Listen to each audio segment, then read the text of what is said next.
Good evening, this is All India Radio and I'm Prabjot Barua with the news at 9.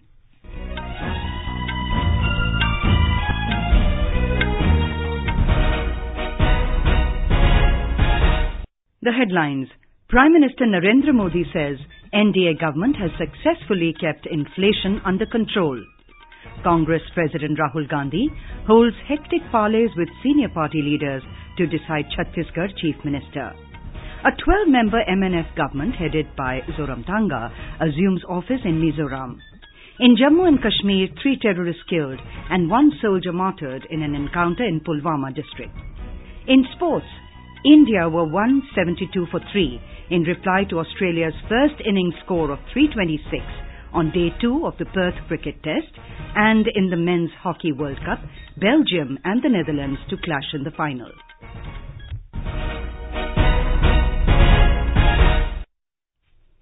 Prime Minister Narendra Modi today said NDA government has successfully kept inflation under control.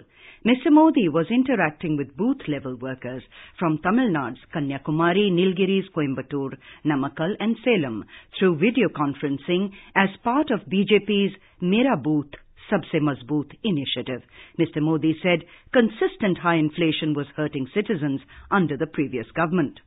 We have successfully addressed the issue of inflation, which hurts the middle class most.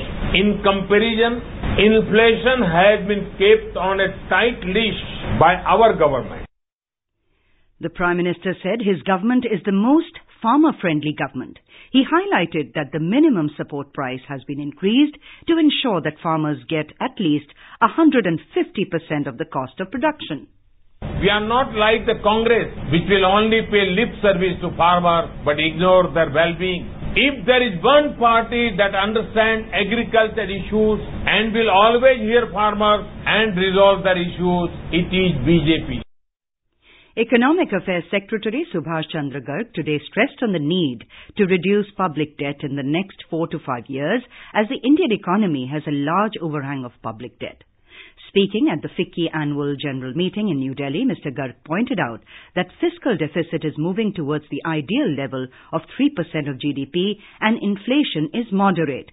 He also said India's macroeconomic parameters are among the best globally. Congress President Rahul Gandhi held hectic parleys today with top party leaders to decide on the new Chief Minister of Chhattisgarh. He held discussions with senior state leaders T.S. Singhdeo, Tamradhwaj Sahu, Bhupesh Baghel and Charandas Mahant, who are the potential candidates at his residence in New Delhi. Party's observer Mallikarjun Kharge and the state in charge for party affairs P.L. Punya were also present at the meeting.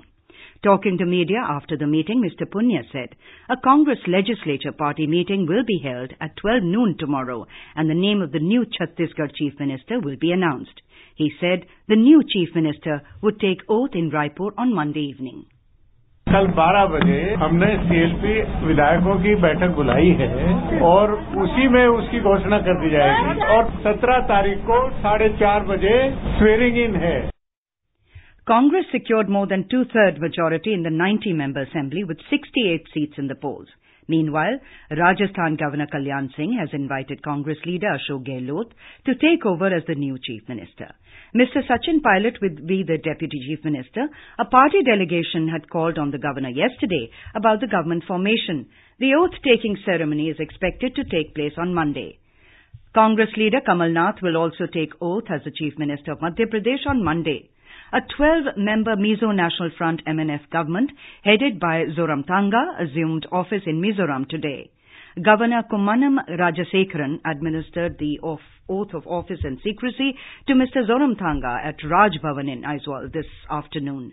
Deputy Chief Minister Ton Luya and 10 ministers were also sworn in.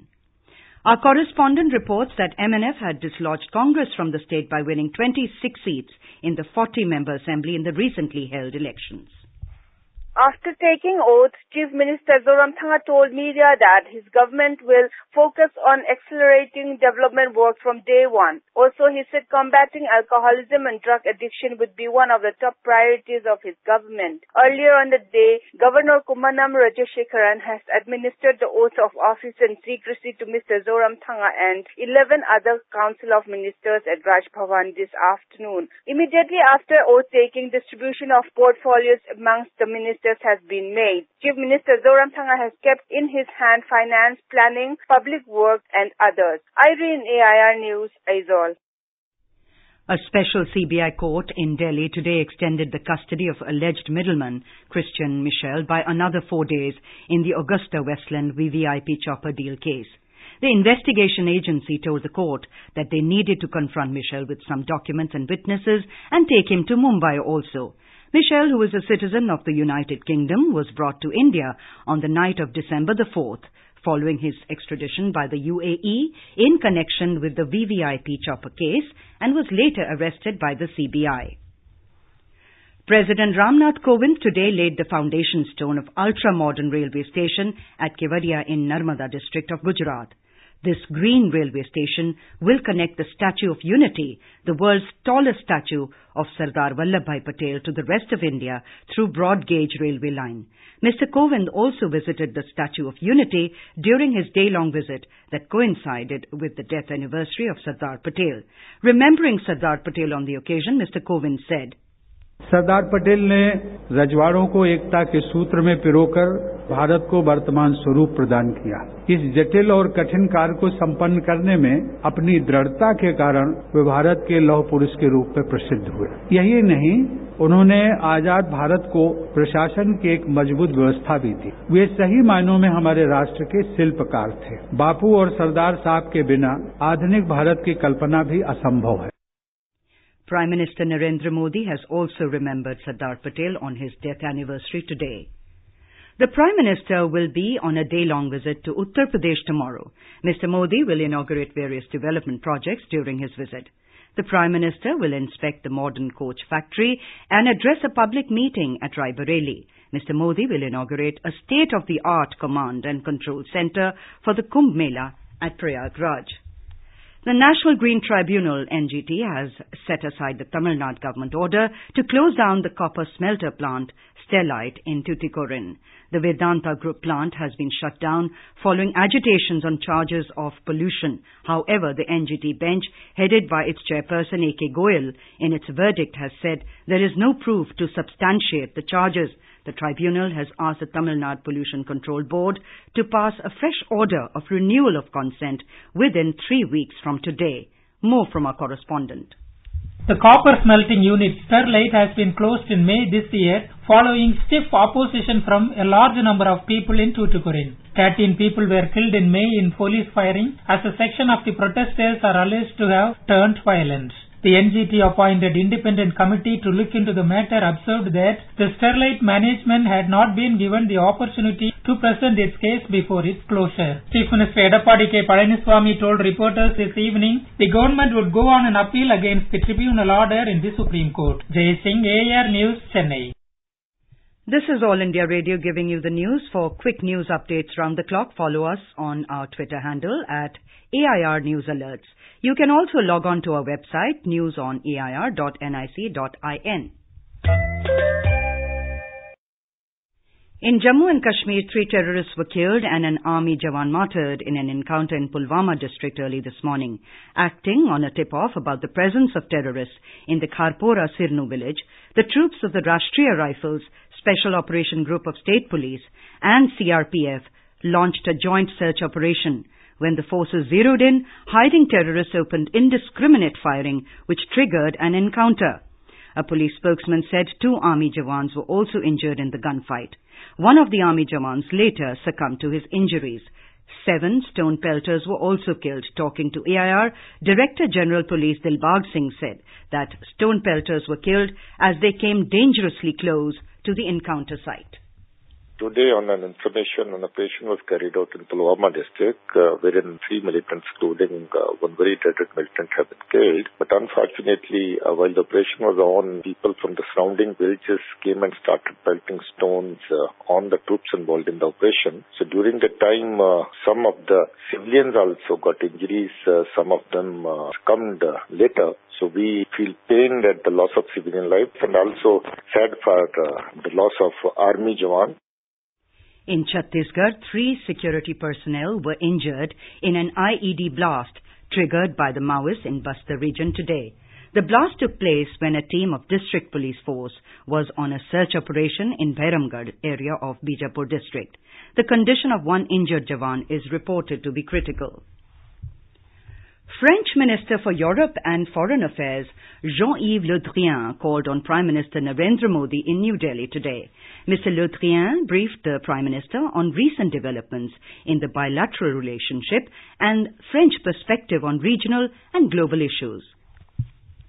Earlier in the day, India and France agreed on deepening their strategic partnership through cooperation in the Indo-Pacific, civil nuclear, defense and security, space, trade and economic sectors.